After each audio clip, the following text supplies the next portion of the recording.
Hey everyone, I am Robin the Copy Bitch. This is Stewie, my sidekick sloth, and today we are talking about how to write a creative brief. Now, I'm going to use the term creative brief, but also copywriting brief interchangeably. A brief's a brief's a brief, at least in this context it is. Basically, a brief is something you give to your creative team to talk about the details of a project, and it usually goes to someone like a graphic designer or web designer or a copywriter. So creative brief, copywriting brief. You say tomato, I say tomato. Is that how that goes? So what is a creative brief? Essentially, it's a 1 to 2 page document that summarizes your project, and it includes certain information, and I'll get into that in a moment. Why do you actually want to create a creative brief? What's great about it is it makes sure everyone's on the same proverbial page, everyone in your organization, and then any sort of contractor you outsource to, like a graphic designer or a creative writer or a copywriter, that sort of thing. So it just brings everyone together. Everyone knows what the project is, what the goals are, what the expectations are, what the timeline is, and everyone can then get off on a good start. Okay, so who develops the copywriting brief? The copywriting brief will be something that you, the person in the business who's hiring the copywriter, you're going to be the one to create it. So maybe you're a marketing manager, maybe you're a business owner, maybe you're someone else, maybe you're a graphic designer. Whoever it is, you're going to be doing it on the client side.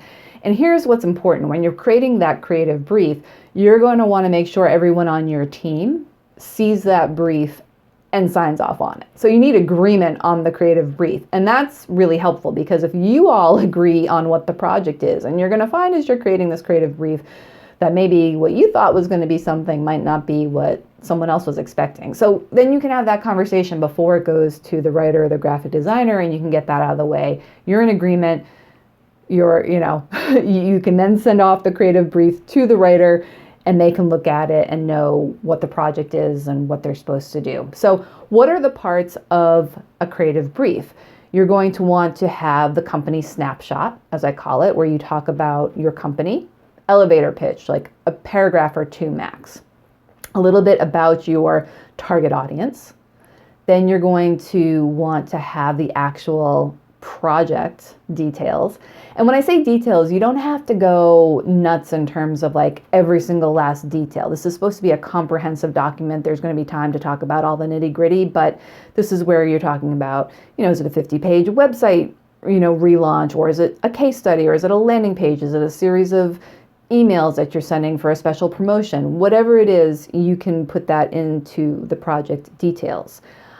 This is the place to talk about things like the style and the tone and your brand. This is especially true if you haven't worked with the copywriter before. If you've worked with the writer before, you're still going to use the creative brief. You just might not have the first parts about the company and the audience, because the writer will already be familiar with those things. But you still need to talk about the tone, the style, the goals, the objectives, the call to action. Like, what do you want the person who is going to be reading the piece of copy to do? So if it's a specific landing page, what are we expecting people to do? Are they downloading something? Are they buying something? Are they registering for something? So you just want to make sure you have all the nuts and bolts of the project summarized in this section.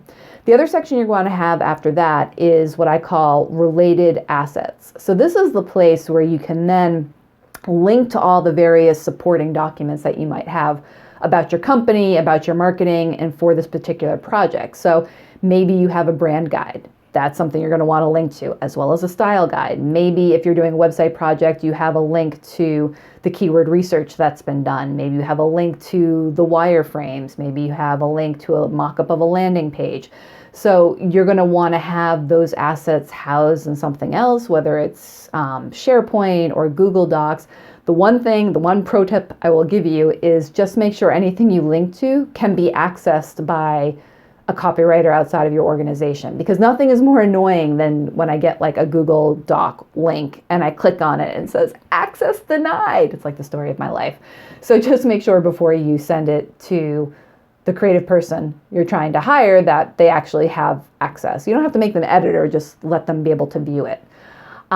So we talked about company snapshot, we talked about project, we talked about the related assets, and the final thing you're going to want to have in your creative brief is the timeline. Makes sense, right?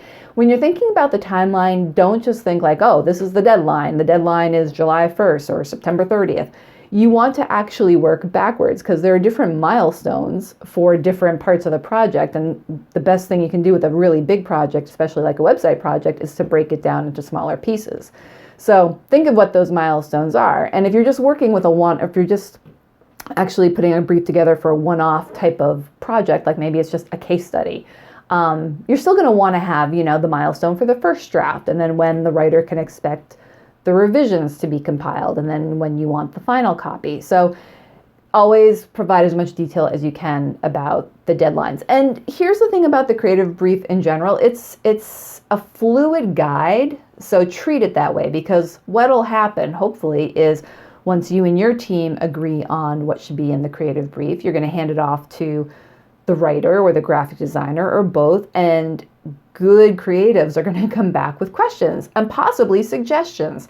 And you might have to refine the brief further based on those discussions, because this happens a lot. And it's not because I'm so smart or anything like that. It's just like I'm outside of the organization. So when I get the creative brief, I might have questions that the team just didn't think of because they're so close to it. So I bring in that outsider perspective, which is a good thing. I'm thinking like the audience more than the team in the organization. So I will bring some questions to the table, and that might require refining the brief further. So that's a benefit. Just like I said, it's a guide. It's not gospel. It's not something you have to do exactly, but it's just a good guide to give to everyone. Then everyone knows where they stand. Everyone can turn back to that brief to know, here's what the project, are we getting off track, or do we have to adjust the brief more? Okay, I'm not sure I said this at the beginning, but make sure you check out the description at the bottom of the video, because I'm going to include a link to a longer blog post where I'll talk about everything I just said, but I'll also include a fictional example of a creative brief in action.